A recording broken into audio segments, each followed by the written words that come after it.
ان کو بھی سمجھانا چاہیے تھا کہ دنیا بھر میں اصول ہے کہ کہیں بھی کوئی اس ملک کا نیشنل ہو اور وہ کسی مشکل میں ہو تو وہ ریاست پوری اس کے لیے حرکت میں آ جاتی ہے، اور جب تک اس کا مسئلہ حل نہ ہو تو وہ چین سے نہیں بیٹھتی۔ کسی ایک آدمی کا، آسٹریلیا کا ہو، امریکہ کا ہو، کسی ایک آدمی کے لیے بھی وہ اپنے پوری آخر تک ذمہ داری سے لڑتے ہیں۔ ہمارے یہاں ہم اس کو بالکل ہی جو ہے فراموش کر چکے ہیں، اور کوئی اس کی طرف چاہے سیاستدان ہو، اسٹیبلشمنٹ، فوج، وہ یہ بات سننے، کوئی اس پہ غور کرنے کے لیے بھی تیار نہیں۔ یہاں پر ان لوگوں کا خیال یہ تھا، سندھ کے لوگوں کا، کہ صاحب اگر ہم پنجاب میں بسیں بساتے ہیں تو پھر وہ کہیں نہ کہیں سے اپنے جائیدادیں بیچ کر جو ہے وہ سندھ میں آ جائیں گے، جو کہ درست بات تھی، لیکن اس سے کوئی 2.5 لاکھ سے آنے سے کوئی فرق نہیں پڑتا تھا۔ یہ سندھی قوم پرستوں جو اس وقت شہر میں رہتے ہیں، کراچی، حیدرآباد میں، ان کے بھی مخالفت کرتے ہیں۔ قوم پرستی ایک الگ چیز ہے، لیکن قوم پرستی پورے سندھیوں میں نہیں ملے گی آپ کو۔ اس میں کچھ ایسے بھی تھے جو چاہتے تھے کہ پاکستانی پاکستان میں آ کے آباد ہو جائیں، استعمال کیے جاتے ہیں، اور جو لوگ سیاسی طور پہ استعمال کرتے ہیں، کہیں سندھ کارڈ کھیلا جاتا ہے، کہیں پنجاب، KP کے بلوچستان کارڈ کھیلا جاتا ہے۔ اگر آپ پاکستان کی تاریخ دیکھیں تو جب ہندوستان سے مہاجر آئے تھے ان کی بھی مخالفت کی گئی تھی، یہی رجیم ہوا کرتے تھے جنہوں نے مخالفت کی تھی۔ جہاں تک MQM کا تعلق ہے تو اس جماعت نے بہاریوں کے جذبات سے کھیلنے کی حد ہی کر دی، بلکہ اگر یہ کہا جائے کہ MQM کی تشکیل سے آج تک اس جماعت نے بہاریوں کے نام پر سیاست کی تو شاید غلط نہ ہوگا۔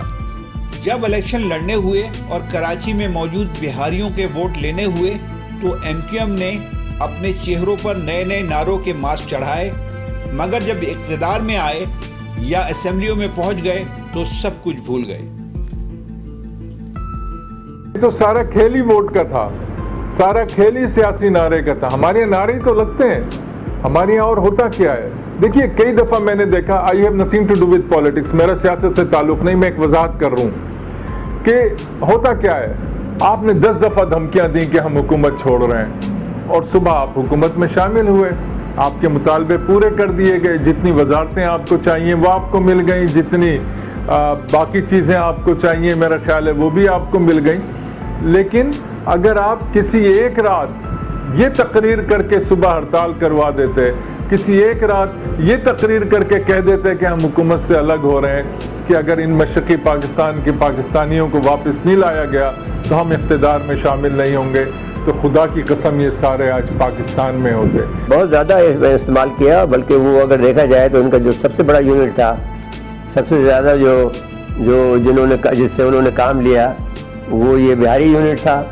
پھر اس کے بعد میں ان کا جو یونٹ ہوتا تھا وہ حیدرآبادی یونٹ ہوتا تھا جس سے وہ کام لیتے تھے، اور پھر اس کے بعد میں جو پھر دوسرے لوگ ہوتے تھے جو بعد میں آپ نے دیکھے تو جو ان کے جو پلر تھے وہ تو بہاری تھے، ابھی بھی جیسے امین اللہ کا ہے وہ بہاری ہے MQM کے اندر، تو اور بہت سے لوگ ابھی بھی MQM کے اندر جو بیٹھے ہوئے ہیں بہت سے بہاری ہیں۔ یہ لوگ جو ہے بہت زیادہ MQM کے سپورٹ کرتے ہیں تاکہ ان کی جو ہے وہ کوئی تکالیف کا مداوع ہو، لیکن تکالیف کا مداوع کوئی نہیں کرتا، خود بہاری لوگ جو ہے اپنے بہاریوں کے ساتھ میں بہت ظلم کرتے ہیں۔ اہم بات یہ ہے کہ یاد دلانے کے باوجود بھی انہیں اس حوالے سے کچھ یاد نہیں آتا۔ گویا اگر یہ کہا جائے کہ بہاریوں کے ایشو پر بات کرتے وقت ان کی یادداشت کچھ دیر کے لیے معدوم ہو جاتی ہے تو شاید غلط نہ ہوگا۔ الطاف حسین نے کہا کہ نہیں، ہم اس پاکستان کے جو بہاریوں کو نہیں لائیں گے اور ہمیں اس میں کوئی دلچسپی نہیں ہے۔ تو اگر آپ ایک دن کہتے کہ اگر یہ اس پاکستان کے لوگ واپس نہیں آئے تو الطاف حسین اسمبلی میں بھی نہیں جائے گا، یعنی ان کے لوگ مقصد میرا کہنے کا، اور MQM اقتدار میں بھی نہیں آئے گی، تو آپ دیکھتے کہ کیسے یہ لوگ آ جاتے، پیسوں کی بھی ضرورت نہیں ہوتی، سب ہو جاتا، لیکن مقصد لانا نہیں تھا، ووٹ لینے تھے جو لوگ یہاں پہ تھے۔ اور بیانات تو آتے رہیں، تو ویسے کوئی جو حکومت میں بھی شامل رہے MQM والے اب بھی ہیں، تو اس لحاظ سے انہوں نے اس کو مسئلے کو نہیں اٹھایا۔ جب ایک مسئلہ اگر اب تک حل نہیں ہوا تو اس کو زندہ رکھنا چاہیے تھا اور اس کے لیے کوششیں جاری رہنی چاہیے تھیں۔ کہ ہمارے MQM رابطہ کمیٹی کے پورے ممبران سے ملاقات کا بندوبست کرایا گیا۔